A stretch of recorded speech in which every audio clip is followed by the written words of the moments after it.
assunto é com Murilo Rocha. E aí, Murilo?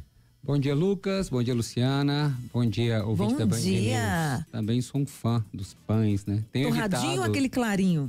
Eu gosto desses pães artesanais, assim, esse pão italiano, baguete, enfim. Adoro, sou fã de pães. E o Lucas, né, que é um panificador, nunca trouxe o pão aqui pra gente provar, né? Já vi, ele trouxe uns pedacinhos que Ficou ele comeu na promessa. Ali e tal. Ficou na enfim, promessa. a gente percebe, né, Lu? Mas enfim, vamos cobrar isso aí, vamos cobrar. Mas eu tenho evitado um pouco, né, por causa das calorias, né? Muito bom o pãozinho, mas até apesar que saiu uma pesquisa recente aí, falando que o pão não é mais o vilão, tal, né? Todo dia tem um alimento que é vilão e não é, enfim, o pão parece que foi absolvido aí da sua vilania pelas calorias. Mas é muito bom o pão de sal quentinho com manteiga. Gente, falar de duas pesquisas interessantes que saíram aí recentemente. Uma delas saiu hoje no Jornal Estado de Minas, publica hoje, Instituto Opus, publicado pelo Jornal Estado de Minas, trazendo aí a influência de alguns cabos eleitorais na eleição de Belo Horizonte. E é interessante perceber que o governador Romeu Zema é o cabo eleitoral mais importante. A gente já tinha essa percepção, alguns políticos já tinham até comentado isso, né? 20% ali dos entrevistados dizem que o governador pode sim influenciar o voto dele. É um número, né, 1 em cada 5, né? Não é definitivo que ele vai ser influenciado pela opinião do governador, mas sim, o governador pode sim influenciar o voto dele, um dado interessante. Em segundo lugar, o presidente Jair Bolsonaro, bem coladinho ali, com 19% dos eleitores falando que podem sim ter o voto influenciado pelo ex-presidente Jair Bolsonaro, e 12%, aí o Lula, 12%, o presidente atual, o presidente Lula, 12% dos eleitores falando que podem ter o voto influenciado pelo presidente Lula. Ou seja, essa tendência que a gente percebe mesmo, e o eleitor de Belo Horizonte está bem dentro dessa média no país, né? Do eleitor de direita mais decidido, mais engajado nas campanhas, né? Na campanha, na política, né? E você vê aí tanto o governador Zema como o ex-presidente Jair Bolsonaro sendo considerados cabos eleitorais mais importantes, de mais peso para o eleitor, uma maior quantidade de eleitores considerando os dois mais importantes na hora de decidir o voto do que o atual presidente Lula. Se a gente fizesse essa mesma pergunta, claro que Jair Bolsonaro e Zema não estavam nesse momento, mas se fizesse uma pergunta dessa há 15 anos, com certeza o presidente Lula teria um peso muito maior, porque tínhamos eleitorado mais ali de centro, esquerda, vamos dizer. Esse pêndulo mudou no Brasil, apesar da vitória do Lula em 22, é claro que esse pêndulo mudou no Brasil. A gente percebe hoje um eleitorado mais identificado com as pautas de centro-direita. Então, hoje, pela ordem de influência para o eleitor de Belo Horizonte, é o primeiro cabo eleitoral, o governador Zema, seguido pelo ex-presidente Jair Bolsonaro, e um pouco atrás o atual presidente Lula. E eu falei que eram duas pesquisas, porque uma outra pesquisa do IPEC, mas que eu vi quem divulgar ela foi o Zé Roberto Toledo, no UOL.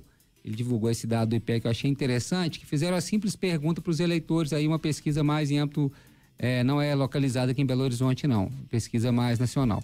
Perguntaram sobre a questão, se de 0 a 10, né, quanto esse eleitor se identifica de esquerda ou de direita.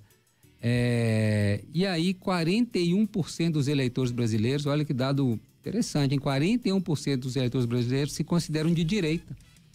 E apenas 18% se consideram de esquerda. E 23% se consideram de centro. Né? Mas é interessante, em relação à última pesquisa, esse número da direita cresceu, o do centro diminuiu, e o da esquerda diminuiu um pouco também. Mas é interessante a gente perceber essa movimentação. Por mais que esses conceitos, gente, direita, esquerda, sejam super subjetivos e há entendimentos equivocados, o que é ser de direita, o que é ser de esquerda, mas enfim, mas na cabeça do eleitor, na hora dele decidir, dele identificar em quem ele vai votar, ele às vezes usa esses conceitos de direita e esquerda, e é interessante ver o que a gente percebe, né? A gente percebe nas ruas, nas conversas, aí uma maior presença desse eleitor hoje no Brasil de centro-direita, né? Já foi em outro momento talvez de centro, né? Centro, já foi talvez algum momento centro-esquerda, mas enfim, hoje claramente as pautas que dominam, né? As propostas, o próprio Congresso Nacional, a composição do Congresso, né? Das assembleias, das câmaras municipais, a gente percebe aí essa representatividade desses políticos mais desse campo da centro-direita, né? E casa bem aí com essa inclusive com os políticos que influenciam mais as eleições aqui no caso de Belo Horizonte. Achei interessante trazer esses dois dados, né, que foram pesquisas separadas, divulgadas em veículos diferentes, mas que tem reflexo, né? A partir do momento que o eleitor se identifica mais num campo, ele escolhe políticos que vão influenciar o voto dele, né, e por isso reflete aqui em Belo Horizonte esse apoio mais importante de Zema e Bolsonaro do que o do Lula, por exemplo. Mas bem interessante isso a gente percebe nas pautas, né? Essa pauta de saidinha, por exemplo, né, dos presos temporários, né? Essa é uma pauta que sempre foi encampada pela direita, sempre foram contra essa saidinha de presos. Só que isso sempre foi um assunto ali, o meio jurídico sempre considerou importante e tal. Com essa mudança do perfil, essa pauta voltou, devido ao assassinato que teve aqui até em Minas Gerais, de um policial.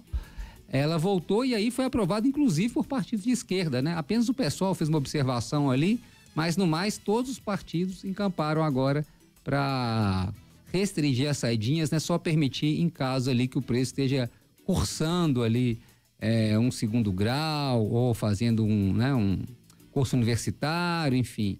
Aí sim ele pode ter direito a essa saída, mas também apenas para estudar, né? Apenas naquele período ali do estudo, ou seja, foi aprovada ontem no Congresso essa lei, né? Essa pauta, se a gente pensasse ela há 10, 15 anos atrás, ela teria lá a direita gritando por ela, mas ela não passaria, né?